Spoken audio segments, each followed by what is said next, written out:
Bonjour et bienvenue. Nous sommes champions d'Europe, haut les cœurs. De l'électricité la plus chère, en produisant la moins chère.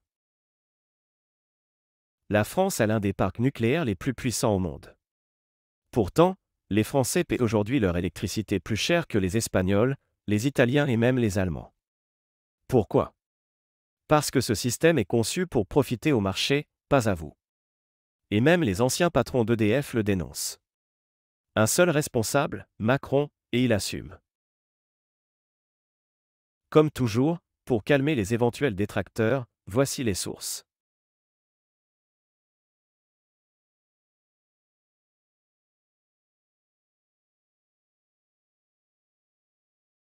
En 2025, EDF produit l'électricité nucléaire à un coût marginal d'environ 48 € le mégawattheure. Soit à peine 4,8 centimes d'euros le kilowattheure. Et pourtant, les ménages français paient bien plus. Le tarif réglementé s'élève à 27 centimes le kilowattheure, selon la CRE. Et le prix moyen, toutes offres confondues, dépasse désormais 31 centimes TTC. Soit un écart de plus de 6,5 fois entre le coût de production réel et le prix payé. Voici le comparatif qui émane de la Commission de régulation de l'énergie et Eurostat. Pas besoin de commenter plus. La France est le pays où l'électricité est la plus chère de la zone euro.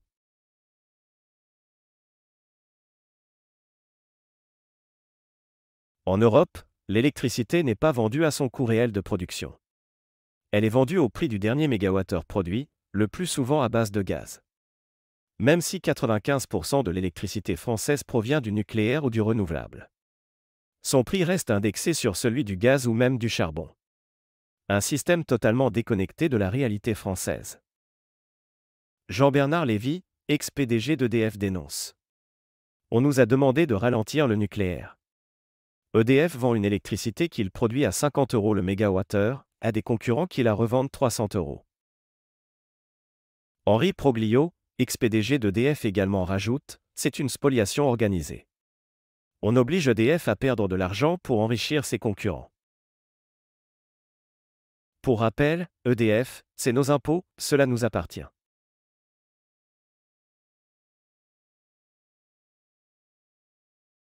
Le mécanisme appelé ARENH, pour accès régulé à l'électricité nucléaire historique, oblige EDF à vendre 100 TWh par an à ses concurrents, à un prix bloqué de 42 € le mégawattheure. Ces fournisseurs privés, qui ne produisent rien, revendent ensuite cette électricité jusqu'à 400 € le mégawattheure sur le marché. Pendant ce temps, EDF n'a même plus assez de volume pour alimenter ses propres clients prioritaires. Un système absurde. En 2024, les conséquences sont lourdes. EDF a perdu 17,9 milliards d'euros sur l'année. Faute de moyens, l'entreprise ne peut plus investir dans la rénovation de son parc nucléaire.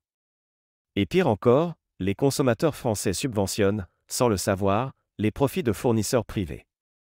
Qui ne produisent rien, mais encaissent tout.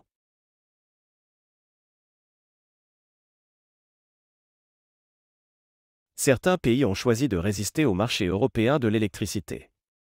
En Espagne, le gouvernement a mis en place un plafonnement des prix et une taxe sur les surprofits. Au Portugal, l'État a renforcé sa régulation pour protéger les consommateurs. En Hongrie, les prix sont bloqués grâce à d'importantes subventions nationales. Et la Norvège, qui ne fait pas partie de l'Union européenne, maîtrise entièrement sa production. Et refuse de se soumettre aux règles du marché européen. Pedro Sánchez, Premier ministre espagnol, a déclaré: on ne peut pas laisser les marchés spéculer sur un bien de première nécessité.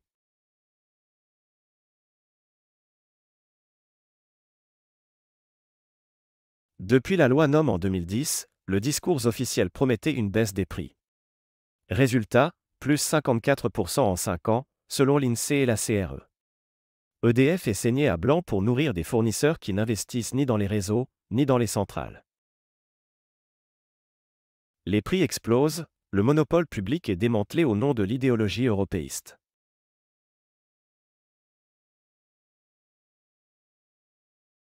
En 2025, la facture moyenne d'électricité d'un foyer français dépasse 1 700 € par an.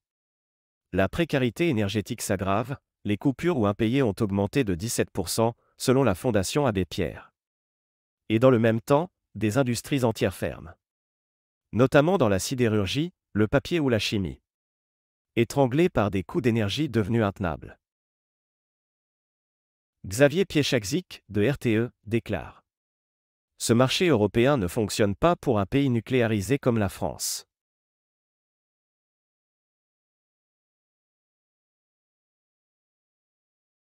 La France aurait pu offrir à ses citoyens et ses entreprises une énergie propre, stable et abordable. Mais l'État, Macron a choisi de soumettre EDF au marché européen, d'enrichir des concurrents privés, de casser le service public. Même les anciens patrons d'EDF le disent, ce système est absurde. Mais il continue. Parce qu'il est volontaire.